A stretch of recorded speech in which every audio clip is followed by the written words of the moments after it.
Well, good afternoon, everyone. Welcome to our panel discussion.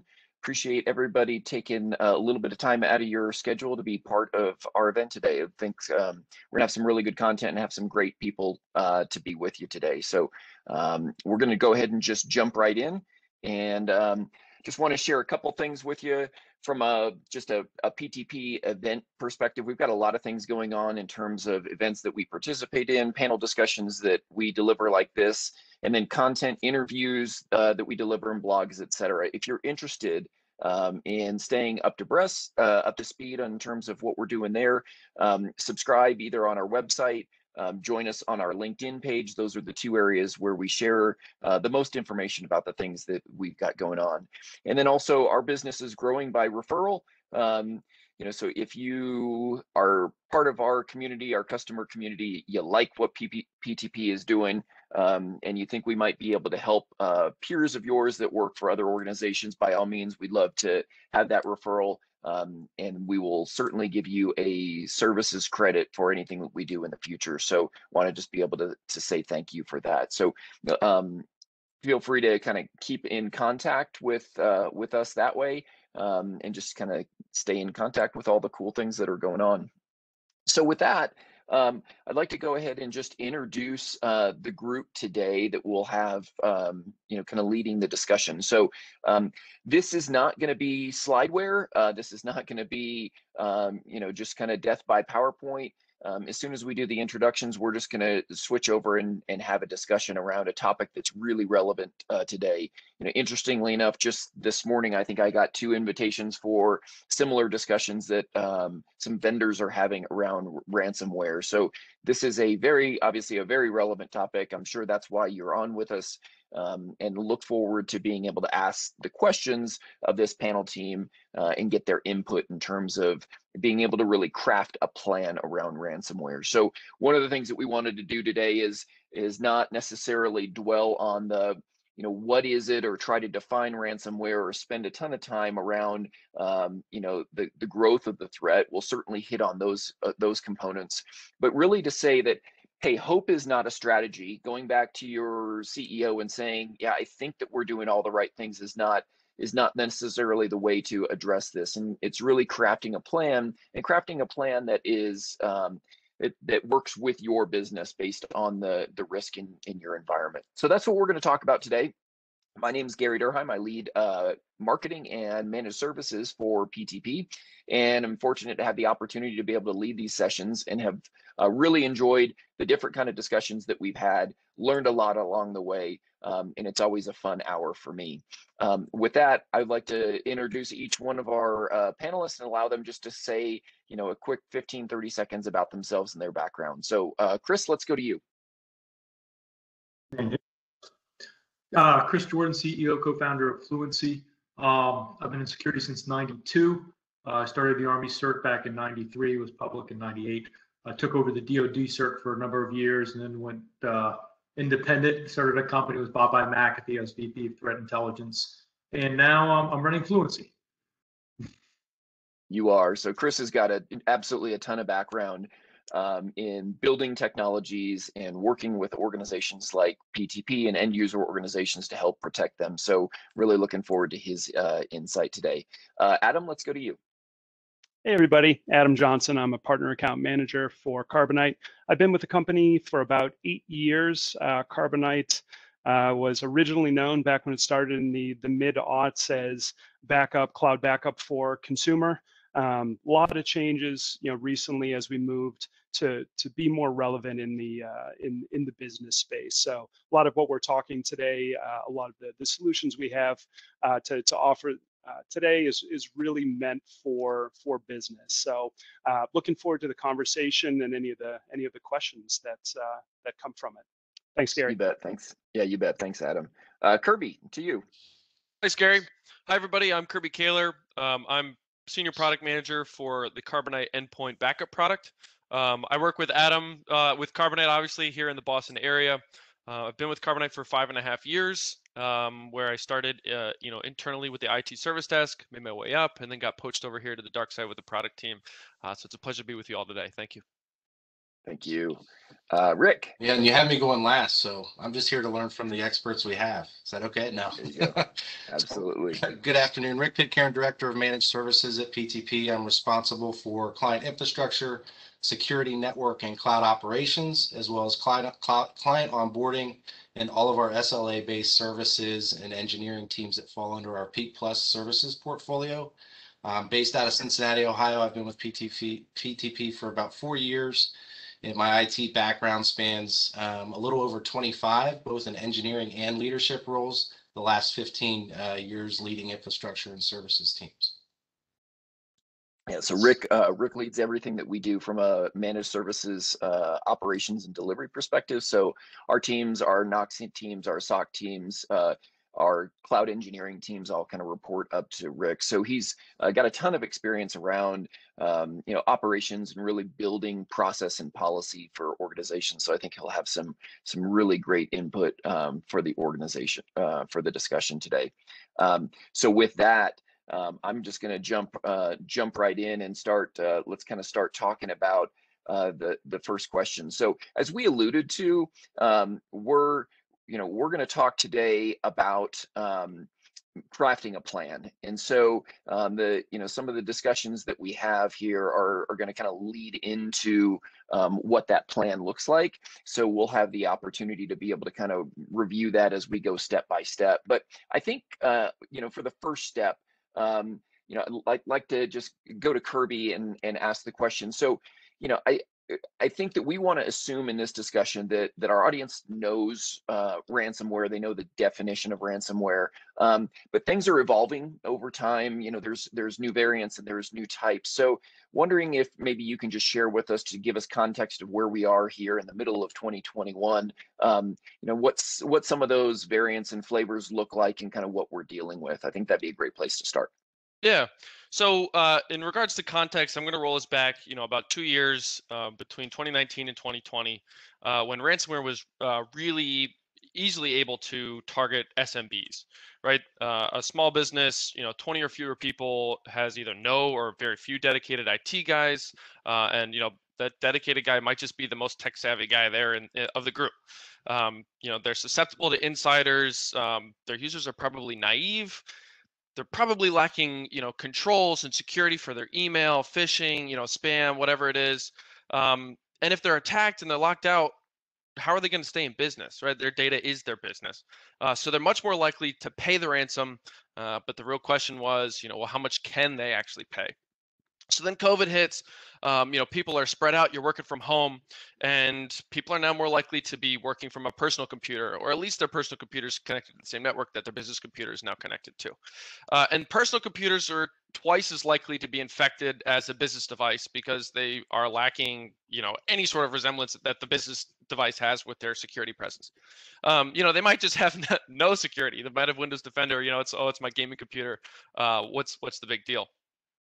But when you're targeting people at home, phishing websites were able to target YouTube as an example, and which shot up 3,000% during COVID.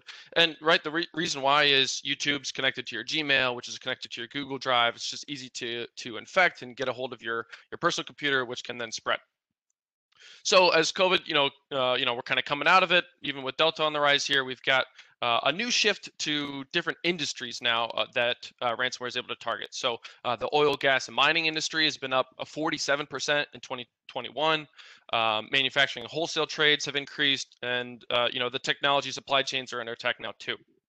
So, the way that ransomware is really, really effective at targeting are any company that's still running Windows 7. Knock on wood, that's devastating to me. It's still been, it's out of life for a long time now. So you got to switch that up to Windows 10. If organizations are still running Windows 7, like I said, it's end of life. That attack vector is just going to continue to grow. It's never going to shrink. And then any user that's unsuspecting is also an easy target for ransomware. So infiltration these days, I'm going to use like Emotet as a quick example here. So you can be infiltrated with an email, whether it comes with an attachment or the kind of urgent call to action, right? You missed a package, or you're being sued. You need to go to this link, or use this attachment, whatever it is, and it's going to link you to some way of downloading this payload. So the payload will come through, let's say it's a Word file, and it's going to have the, banner up at the top, make sure I can edit this file, and then, make sure you enable these macros too. And then boom, you've now got a macro running in the background that's, initiated TrickBot. So to back up a little bit too, ransomware is really, really easy to take advantage of what's happening in the world. So at the beginning of COVID, super easy to spoof a CDC website or the stimulus rounds, right? That was another easy one to spoof. And then the kind of craziest one has been telephone spoofing, where someone might call you and pretend to be your internal IT, and then they're able to get into these other vectors that I'll talk about. So I mentioned TrickBot here. What TrickBot's going to do after you've enabled your macros, it's going to scan anything that it can on your device, and then reach out to the other devices that it can talk to, and try to find what data it can actually access. And then it's going to determine how valuable that data is. So that's then going to lead to the death note, what's called Ryuk, which is from like a manga or anime series, where the character's like give me a target, and then it's attacked, right? And so what this is going to do is basically make your data completely inaccessible until that ransom is paid. But this one is patient, and that's really, really powerful with today and where we're at as a culture.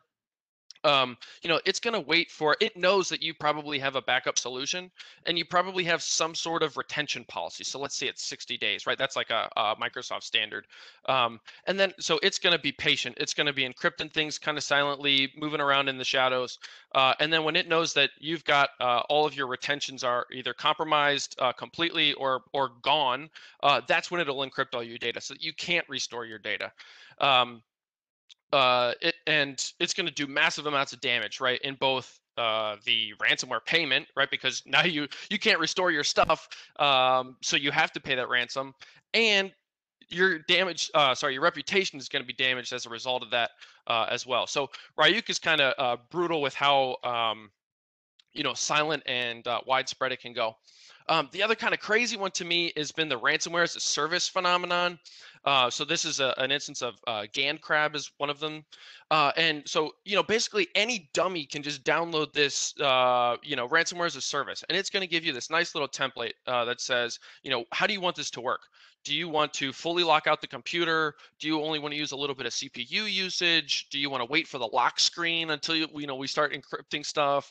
A bunch of these little small tweaks that can be made just with a click of a button, right? You don't have to know how to code. It's easy to do. And right there in that panel, you can determine how much Bitcoin to ask for.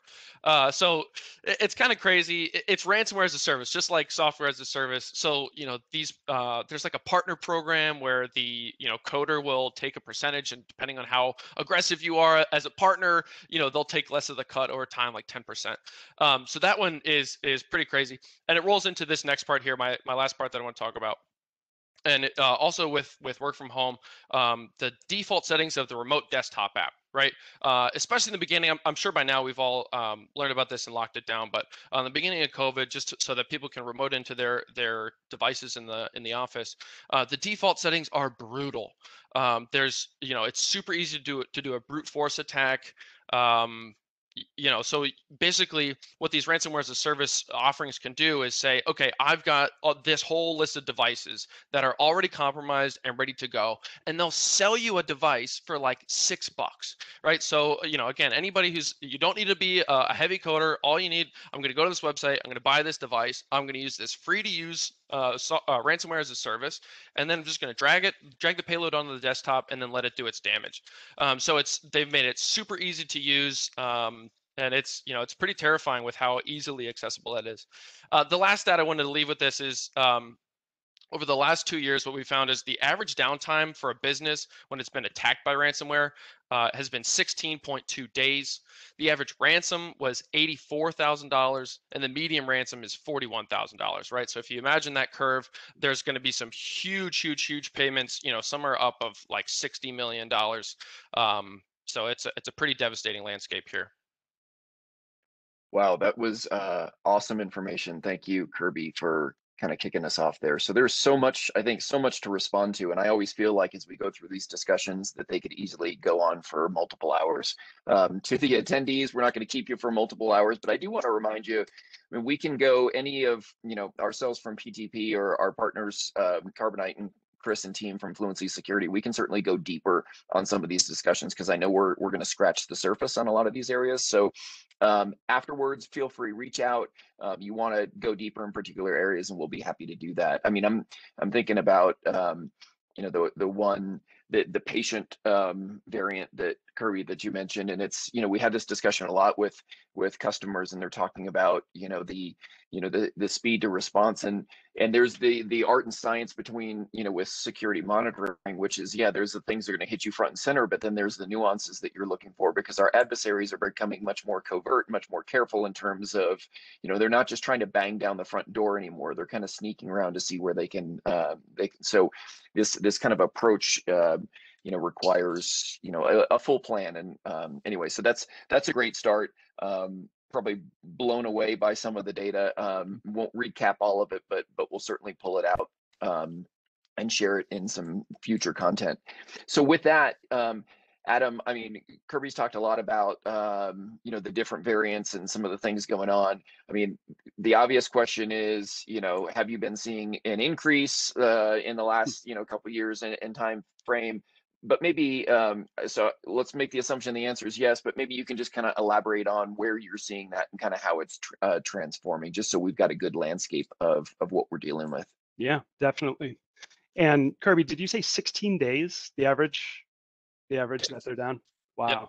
I was on vacation last week, which was 5 days, and my blood pressure went through the roof. So a company being down 16 days, it's something to think about. But yeah, we've definitely seen an increase, Gary. And I think people are more cognizant about it because it's in the news a lot more. It's something that is being talked about a lot more.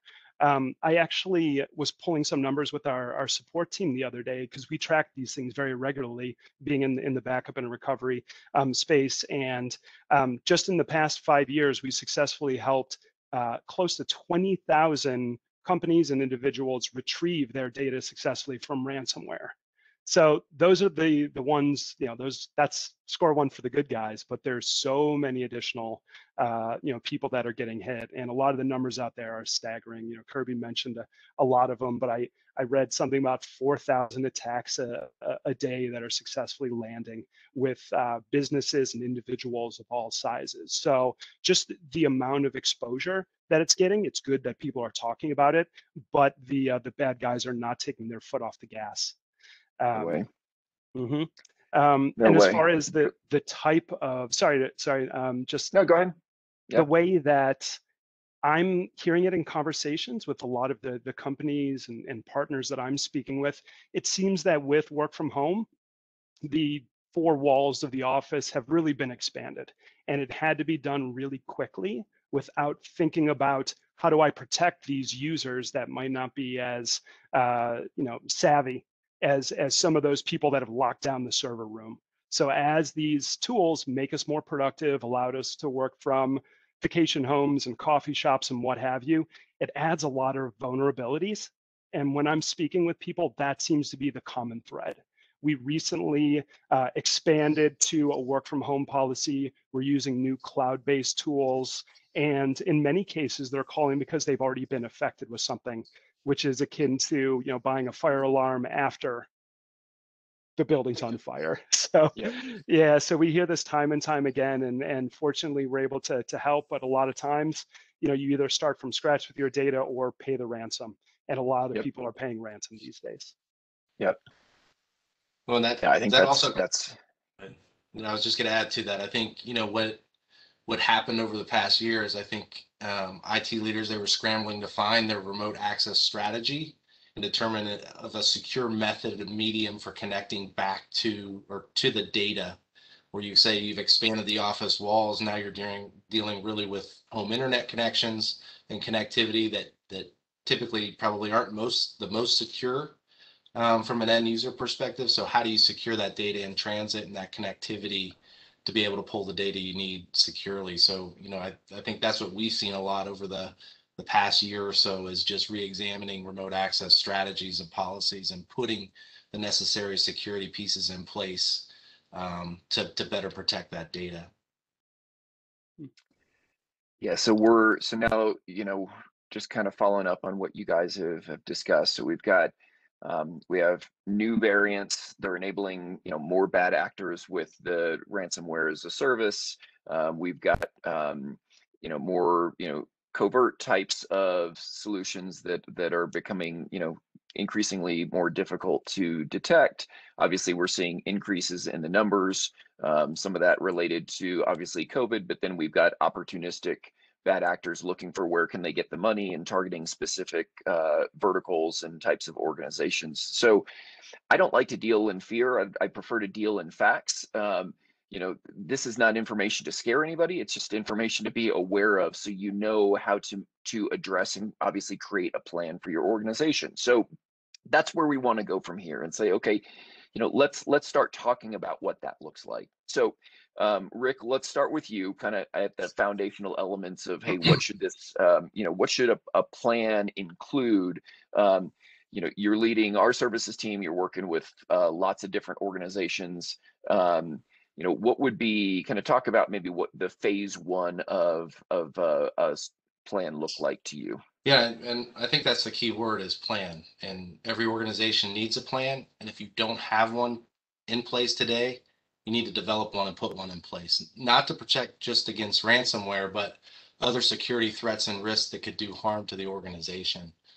So my advice would be to leverage a existing security framework as a baseline, really to help guide and develop a sound security posture that not only protects the organization from threats, but serves as that foundation for ongoing security and event management, as well as response and recovery. From our perspective as an MSP, we utilize the NIST framework, which enables us to organize cybersecurity activities and threats for our customers into, let's call them, functional categories around identifying, protecting, detecting threats to the organization from bad actors. And it also enables us to better align processes around event response and notification, mitigation, and overall recovery strategies. And really, once you have that framework in place, it really serves as a vehicle for the ongoing review of the security posture and risk for the organization. And it creates that structure, or pane of glass, if you will, for reviewing policies, implementing policies, processes, and identifying the tools that are necessary, really through that holistic risk management lens. So hope is not a strategy. You need to for sure. Yeah, for sure. And obviously, as Rick mentioned, there are a number of frameworks out there. NIST, a very popular framework to be able to leverage, includes, all the critical components, from knowing where your data is and your users are, policy, procedure, tools, activities, things like that, and gives you the opportunity to be able to kind of look in the mirror and really see where you have and have a clear path, and gives you kind of a foundation or a baseline, if you will, for how to address. Before I shift gears to the next question to Chris, we did have a question come in from the attendees, and so I just wanted to ask that. The question is, and this goes out to the group, whoever wants to field an answer, is the challenge that ransomware owners, in quotes, are actually returning the data? You pay, will you get it back? So anyone want to try to I could take a quick first stab at it if somebody else wants to back me up on this. But what we found, through the Carbonite and WebRoot, data gleaning, is that you're not guaranteed to get your data back. You might pay your ransom, and the owner is unable to decrypt your files, and so then you're out of pocket and you can't access your data. So there's never a guarantee. There's always that risk. So you need to, and we'll get into this as part of your plan, you need to have other ways of getting your data back. You cannot rely on these criminals, right? Yeah, at the end of the day, you are dealing with people who it's their job to, do fraudulent things. And I've heard just as many cases where they paid it and got it back as just the opposite. So no guarantees. Thank you. And anybody that has further questions, just go ahead in the Q&A, and we'll be happy to. I'll keep an eye out for them, and we'll be happy to ask them as we go forward. So, so our plan now kind of has a step one component as a framework. Chris, so coming to you, think about maybe what the next step would be, for you when kind of looking at how to create a plan to combat the ransomware threat. Yeah, so with any plan, I think that the first thing you have to do is take an inventory of what is your infrastructure. And I think that that's where the biggest fault is in today's ransomware response, is a misunderstanding of where their information is. And because the reality is, you brought up the expansion of the office, but there's also the push to the cloud at the same time, new technologies like AWS and Google Cloud. And so what we've really found is that consistently a security person would say, yeah, we already have OAuth, but it turns out OAuth is only good for a portion of their network. I've got backup, but they only did backup for laptops. And so the biggest issue you have is, one is an understanding of your network. So you really have to understand not your IT, but where your information is. Take inventory of all the places your information is. That's your network. So that's one of the first things from a plan perspective, is to understand what it is you're protecting and where it is. Now, once you do that, you can start buying best-of-breed products to protect them. But what's not going to happen is you're not going to have a best-of-breed product all from one solution, number one. And number two is that it's eventually going to fail. So the idea that you're going to be able to push out solutions and prevent isn't the greatest. We find again and again, we have great customers that stand up a prevention mechanism and it fails. So you have to be able to listen to your devices. And that's kind of the biggest change in the last 2 to 3 years with big data, is the ability to listen to your audit. So if you think about it, you have your desktop audits, your mobile, you have your cloud, you have your network, you have your SD-WAN. Think of all the different components. Every one of them is producing data. And every one of them, when they're security related, are trying to prevent. So how do you know when it's failing? And that's the key. The key is the ability to pull it up. A lot of people look at SIMs as this magical playbook where you're going to push it down and do prevention. Listen, if it could have been prevented, the product would have done it. That's not what a SIM does. What a SIM does is it gets the information to a decision maker that they can see something and respond to it. So the key really today is not, I got an alert and I have a bad file, this is what I'm going to do. Listen, if it was a bad file, the AV would have already handled it, right? The question is how, or what the processes you have. So you have the incident response plan on one side, right? That's plan. And then you have to look at it and say, do I have my data? The other thing is the fact that you need this holistic view. You have to be able to get data from multiple points and say, are they agreeing? Do they have multiple faults? To even one extent, is the behavior changing, right? Because one thing that an audit trail can tell you is that, I'll pick on you, Gary, that Gary never did more than 5 or 6 different commands. One day, Gary becomes really smart and he's doing 20 commands, he's forwarding his email, right? That's the key. The other piece, besides being able to review your audit and know how behavior changes, is to realize that a lot of the stupid conversations never occur. So what I mean by that is people say all the time, oh, I'm going to catch somebody, they're coming from Nigeria. We caught somebody coming from Nigeria. It just turned out they're on vacation and they came from Nigeria, right? Most of the attackers will VPN into a state or a region close to you. And so they're going to not show up as a different country. Now, what they will show up is a different ISP provider.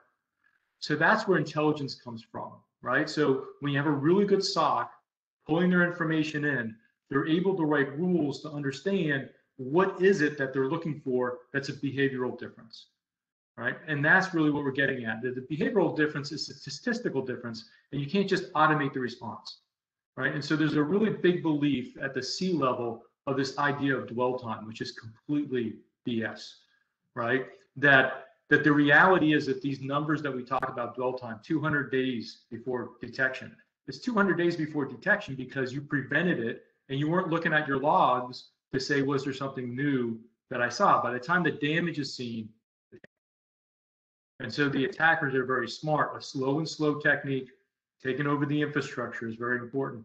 And I'll kind of wrap it up with this, is that the idea that a ransomware is Ransomware, it's not. Ransomware, it's a lack of control.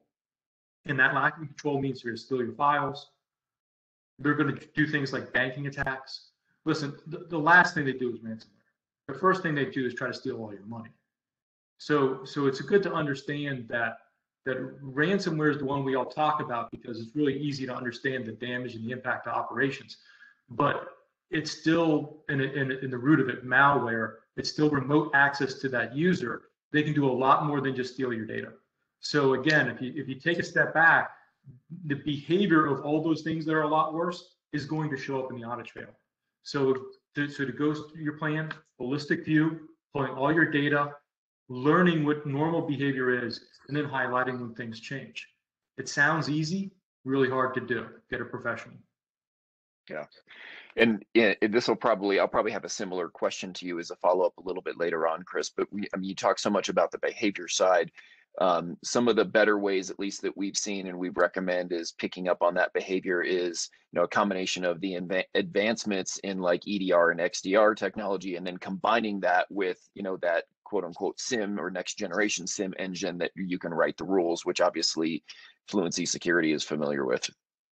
And the litmus test of this is ask yourself, how much spam do you get in your inbox? If you're an Office 365 user, look at the amount of spam. If you're getting spam, you're a target for malware and ransomware, right? Microsoft didn't solve the problem. If you're still getting spam, you have a vulnerability in your network. It's that simple. And so behavior really is kind of key. And like you said, we'll get to it later on. But I think really to go back to this thing, you have a framework, you have a plan. The next thing you do is understand what the objective of that plan is, and how do you get your information in order to have a response. Fantastic. That is great information. So next step, Kirby, I'm going to come back to you. We've gotten into the framework. We've talked about, Chris talked about the behavior and the response and the plan, et cetera. So what would your next step be? What's kind of the, next item to check on the checklist? Yeah, so this one's a little bit, selfish because this is now, my territory. But my next one is, what's your backup situation looking like? Are your servers protected? Where's your key critical information? And is every single device that's on your network protected? So we have what we call 6, key ingredients for backup. It's got to be automatic, right? You should not have to be pressing a button for that to happen or plugging something in. It should be able to happen without anybody interfering. It should also be offsite, right? If it is in the same area, if you're going to your own, file server, that's just as likely to be infected as your endpoints or anything else. One of the key ones is your backups must be immutable. There should be absolutely no way that ransomware or any type of malware is able to change your files as they're protected. They should be granular, right? If you're able to, stop something quickly, you might only have a couple files that are infected or compromised. You should be able to restore just those. So, a great example of that is something like, OneDrive or one of these other like cloud sync shares, where if you're going to restore, you're actually going to restore everything and roll back to a point in time with the entire thing as a whole, rather than just your compromised individual things. Number 5 here is point in time. So you should be able to roll back to a very specific point in time as to, when that your files or machines are then safe as that point in time, due to that plan and the audit that Chris just rolled out, you should be able to get to that point in time specifically with your from your backup solution. And then last, it should be flexible. Everybody's organization is different. We've all got our own little nooks and crannies, and you should be able to use a full suite of products to be able to make sure that all of your nooks and crannies are covered. Yeah, that'll wrap up the 6 ingredients for backup. Fantastic. I love, usually I put things in 3s. So you just kind of doubled my 3s, but that's, no, I think that those are great things. And it's one thing to say, hey, let's back up. It's another thing to say, hey, here are the critical elements of that, and hugely helpful. One question did come in, and I think now's probably a good time just based on what you talked about on the backup side. So the question is, hey, with everything moving to the cloud, which is a large part of what PTP is doing with the customers we're working with, what's everyone's plan for securing cloud data, and what are the variety of tools? So, I'll kind of, do the quick response in the cloud's a medium, right? And so, in certain ways that the context is the same, but, slightly different flavors. So I don't know if, Chris, I know that you're, heavy involved in this. Anybody can speak to this, but how would you respond to that question? I think question's right on the money. I mean, there is no patch for the cloud. We used to say there's no patch for stupidity. There's no patch for the cloud. You can't patch the cloud. And so the question is what is your processes for knowing what's going on and the process to control it? And so from that perspective, well, let's pick on AWS. Not really pick on it. Let's use AWS as an example. AWS has significant amount of audit. And when people look at AWS and they're a newbie, they go back to the cloud as somebody else's machine. But the reality is when you're really into AWS, you understand that there's a layer, which is your control plane, that has nothing to do with the nodes and the processing set you run. And that control plane really is the golden goose. And that's what you really protect. The first thing you need to be protecting, the most critical aspect of the cloud is this control plane. And most people never even understand that, right? There's very few tools to review it. So you have to be grabbing your AWS audit, which is your CloudWatch, CloudTrail, pulling that data down. And you have to understand and review every access privileged maneuver. And so what you're doing is really, you're kind of writing your own AD engine based upon the audit the cloud is providing you. Then once you have that, I hate to call it the outer shell, but the control plane, then you once again move closer down to securing the nodes. The nodes will push their information onto AWS Trail. So there's plenty of product at AWS that you can put on the nodes and push the information down, and it trickles through. That structure is pretty solid. I know PTP knows it very well. We already have over 42 different behavioral models to look at AWS activity from that perspective. And again, if you move to Microsoft, you have the Event Hub, and I want to call it a very similar technique. Microsoft is more of a kludge, with every product pushing everything into the same bucket. Everyone has a different format, which is even worse. But again, a lot of intelligence to understand the data when it comes to the cloud. But if you take a step back and say, what's the difference between the cloud and everything else? There is no patch and there is no product that sits in the cloud to solve your problems. You can only analyze the audit coming out and then relate those to actions on how to resolve it. And again, planning is important because you have to understand what happens when I lose my root account for my cloud. What do I do? You should already know that before you even buy it. Yeah, that's a great point. And one of the things, Rick and I and our teams work on services to do, we do monthly analysis of our organization's AWS accounts and run tools against those that are pulling configuration data. And some of the things that we see most commonly are just, policies that can be approved around identity and access management and, rules and, level of authorization provided to users and users not having, multi-factor authentication tied to admin accounts and things like that. So there's things that we can do there. Also, you can put, things in AWS like Control Tower ahead of things and kind of mandate certain policies as you build out your environment. So there are a number of things. There's a lot to that question, but I think great response from you, Chris. Appreciate that. So Adam, I'm going to come back to you. So Kirby kind of laid out the backup strategy and the 6 components to that. You have the opportunity to work with a lot of different customers in different environments. Given the message that you guys deliver and kind of a best practice that was communicated, can you maybe describe some of the challenges that people face, or just maybe the failures that you've seen trying to adapt to that, so the attendees that are on the call today can try to avoid those mistakes in the future? Yeah, definitely. I think Chris did a great job of pointing out how data is changing and the locations of it is changing rapidly. So this plan that people are putting together, it's not putting together a plan and you put it in a binder and you pick it up when, an emergency break glass. It's a fluid conversation. So I think people depend on the plan but they're not always adapting the plan as their environment is changing. They're not always making sure as personnel leave and personnel come in, everybody knows what the plan is and their roles within. So I think that's a big component, as the environment changes, as they're using different applications, adopting cloud, the plan is never done. It's just an ongoing conversation to keep that plan up to it. And there's no widget that you can purchase that gets rid of ransomware forever.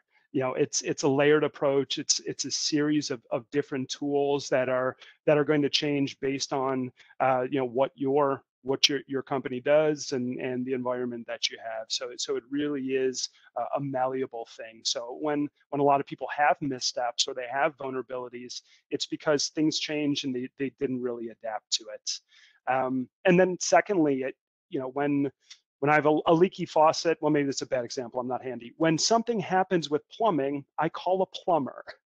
So when things go outside of the reach of what you're comfortable with or what you're capable of, there are tools and teams that is their sole purpose to make sure your company is in the right position.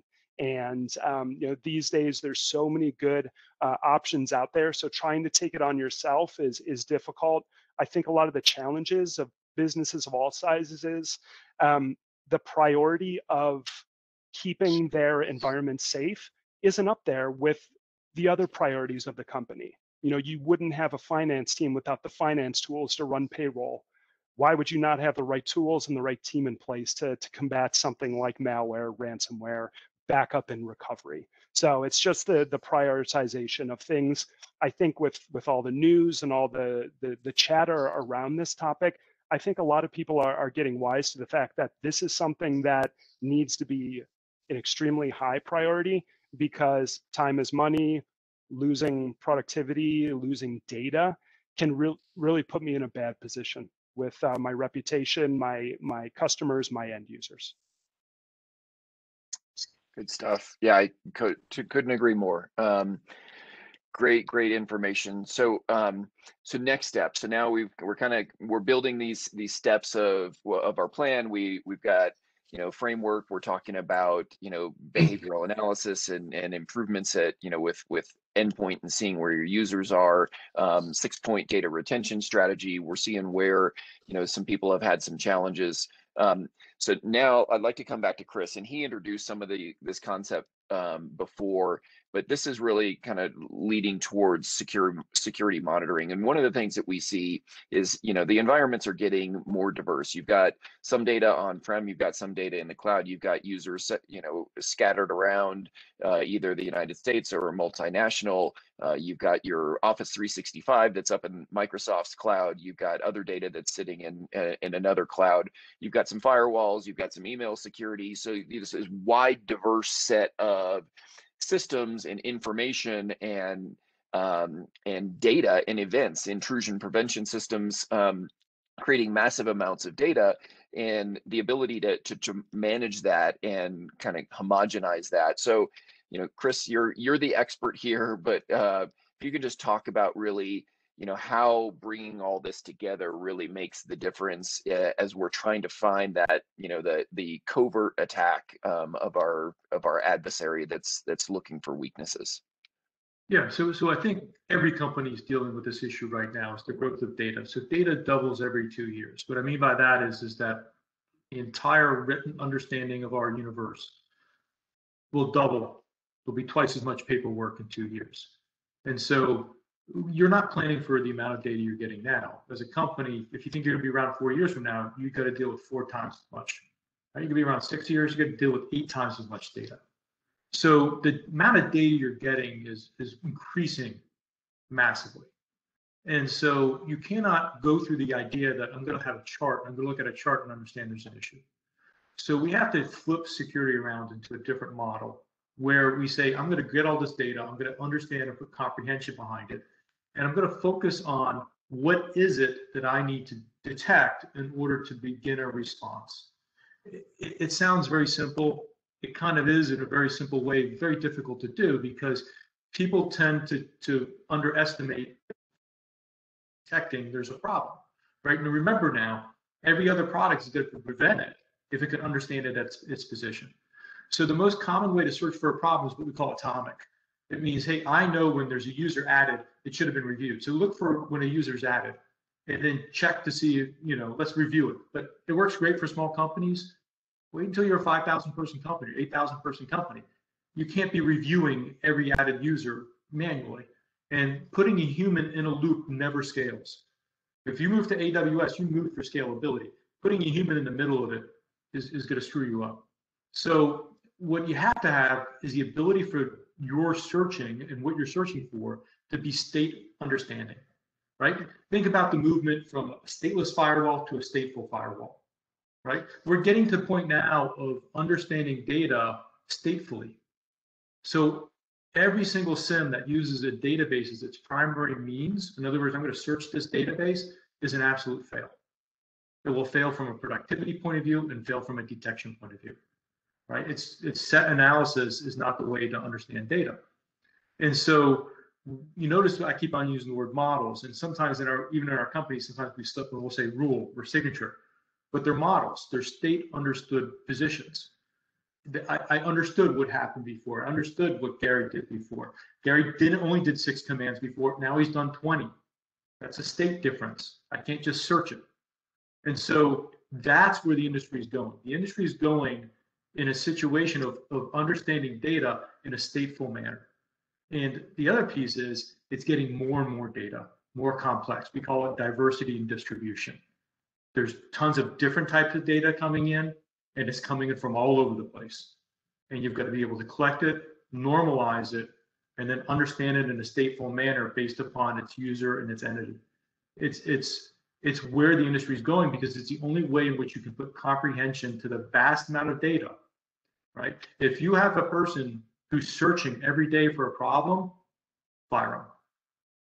That's not the way you do business. You should be understanding what you're looking for and then write the models to detect that issue occurred. Because otherwise, you're just paying a person just to flip through a phone book and try to find a bad guy. It doesn't work that way. So the one mentality you have to think about, and what has changed is that we're beginning to understand you have to think about what the end goal is, not that I've got a bunch of data and I'm going to search it. That's not what the game is about. The game is about finding a problem and resolving it. And one of the things, that we see as, we deliver services leveraging the platform that Chris has built. And, the effort on our side, probably is larger at times with customers, ensuring we're getting all the data and the right data from different feeds and different sources versus this army of people on the back end that's working incidents. Because our goal is get all the right data into Fluency, allow that tool with the rules and the behavioral analysis to make decisions and provide an analyst with all the critical information that they already need, and make it very quick for that analyst to be able to search and look for additional indicators of compromise and then escalate to customers as needed. And so it's almost this shift of, it used to be, hey, I got kind of dumb information from my old SIM, so I needed an army of people on the back end. Now it's, let's make sure we've got the right rules and the right information going in, and we need just the right amount of people on the back end. So that army that's reviewing it is smart. They're almost all programmers, because they have to be able to scale their knowledge. We didn't really get into the knowledge debate here, but it's the scaling of the knowledge was just so critical. And the reason why a company that makes soap shouldn't be also doing their own security. It's 2 different knowledge bases, 2 different understandings. And so you're better off, I hate to tell people this off the bat, but listen, you go to a dentist, you don't go to your wife and say, yank out a tooth. Well, some crazy people do, but you go to a dentist, right?